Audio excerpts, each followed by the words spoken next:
Bonjour à tous, bienvenue dans cette vidéo. Donc, on va parler dans cette vidéo d'un projet qui a bien performé sur le précédent cycle. Donc, il s'agit du projet ANKR. Donc, il y a aussi un potentiel de croissance sur ce prochain cycle. Donc, on va voir pourquoi.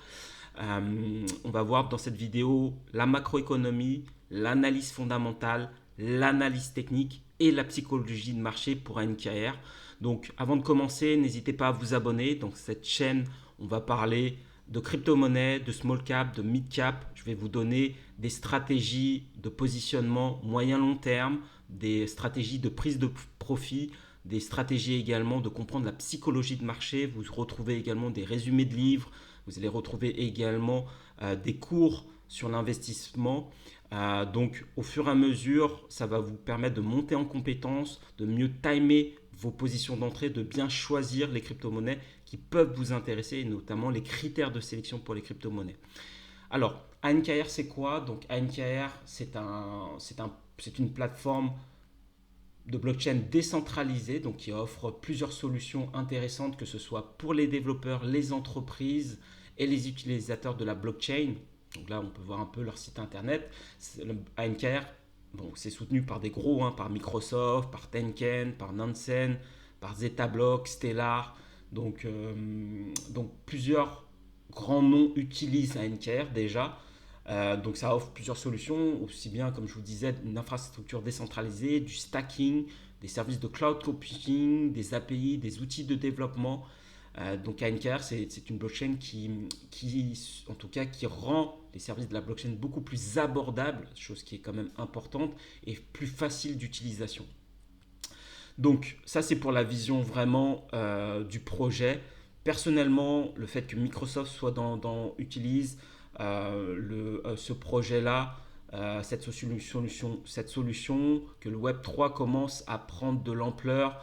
On voit notamment la validation des ETF par BlackRock, par les grosses institutions, pour Bitcoin, pour Ethereum, et qui sait peut-être même sur d'autres crypto-monnaies comme Solana, etc. Donc on voit une institutionnalisation, notamment des crypto-monnaies et de la tokenisation. Donc clairement, si le Web3 se met en place, à mon sens, ANKR peut avoir sa place. Sur les aspects plus fondamentaux, maintenant, pourquoi ANKR est intéressant, c'est donc évidemment à vous de faire vos propres recherches, mais d'un point de vue analyse fondamentale, ce qu'on peut observer, c'est que ANKR a un market cap fully diluted. Donc qu'est-ce que ça signifie? Ça signifie que sur ce projet-là, vous n'aurez pas plus d'inflation. Donc là, on est sur le market cap entièrement dilué, ce qui fait qu'actuellement, on est sur 278 millions de dollars de capitalisation, et donc le max supply est entièrement dilué. Donc ça, c'est quand même très intéressant. On voit qu'il y a des grosses ventures sur ce projet-là, donc ils sont toujours également sur ce projet, que ce soit Binance, que ce soit Pantera. Clairement, donc eux se sont positionnés en private round sur du 0,0033 dollars. Donc qu'est-ce que ça signifie? Donc là actuellement on est sur du 0,02, près de 0,003. Donc qu'est-ce que ça signifie? Ça signifie que ces ventures-là sont déjà rentables. Donc même s'ils vendaient leur token à ce prix-là, ils seraient quasiment sur du x8, x10. Donc ce qui est énorme, clairement.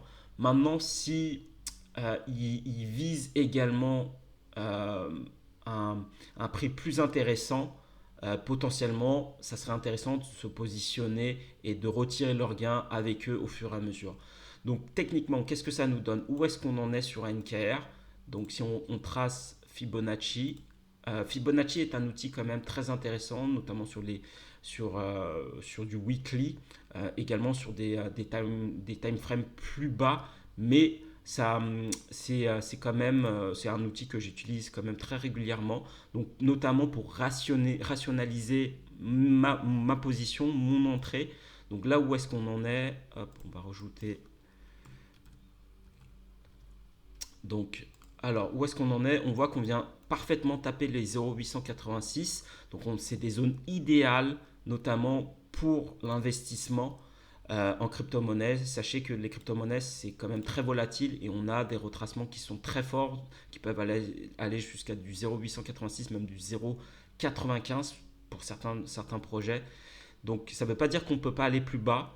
On peut même aller chasser les plus bas de décembre 2022. Pourquoi? Parce que tout le monde a appris à investir de la même façon, globalement, de mettre notre stop loss au plus bas à ces niveaux-là ou ici.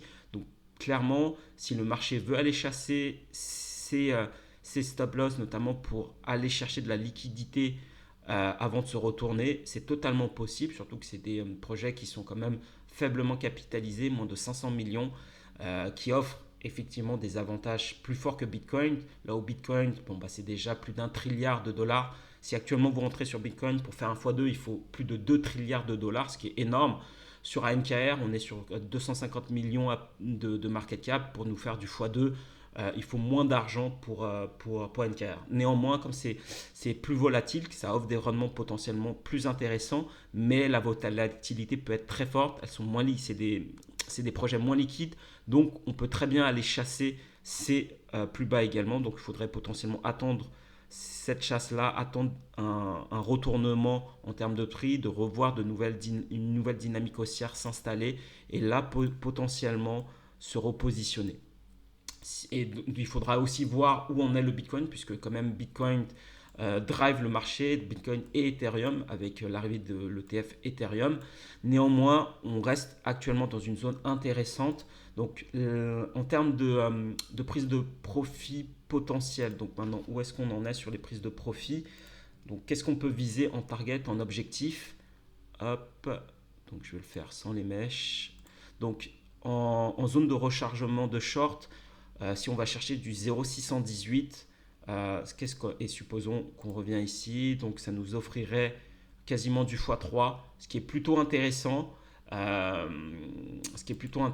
Maintenant, ce projet-là, est-ce qu'il a le potentiel de nous faire un nouvel ATH à voir? Auquel cas, ça nous permettra, si on va chercher du 1,618, si on revient à ce niveau-là en objectif mathématique. Donc on serait sur du x11, ce qui est là plutôt intéressant. À voir si le marché nous offre ce nouvel ATH. Euh, en, Si on devait maintenant regarder si cet objectif est réaliste, donc on serait sur un prix de 0,26. Donc si on prend la calculatrice, donc 0,26, qu'est-ce que ça nous donne? Donc là, je vous le fais à côté. 0,26 fois, donc on était sur un max supply de 10 milliards, donc fois 10 milliards. Hop. Donc ça nous fait un market cap total de 2,2 milliards 600 millions pour NKR. Si on arrive à cette extension là sur du 1,618, donc du x10, donc on serait sur 2 milliards 600 millions. Donc à mon sens, bah, c'est quand même quasiment deux fois moins que Bitcoin s'il devait nous offrir un x2 actuellement. Donc à mon sens, c'est réaliste. Donc 2 milliards 600 millions, c'est quoi? Si on doit regarder un peu le classement des crypto-monnaies, où on en est, 2 milliards, là vous avez par exemple 2 milliards, c'est quoi? 2 milliards 6, c'est l'équivalent de la 30e place. Évidemment, ces autres projets, s'ils intéressent, ils pourraient avoir un market cap également plus intéressant. Mais actuellement, pour vous donner une idée, ça nous amènerait actuellement un top 30. Bien sûr, ANKR les autres projets peuvent tout aussi bien performer. Mais voilà, pour vous donner une ordre d'idée que c'est quand même réaliste comme objectif. Donc voilà, c'est ce que je voulais partager avec vous dans cette vidéo. En tout cas, si vous l'avez apprécié, si vous avez appris des choses, n'hésitez pas à liker, partager la vidéo et je vous dis à très bientôt. Au revoir.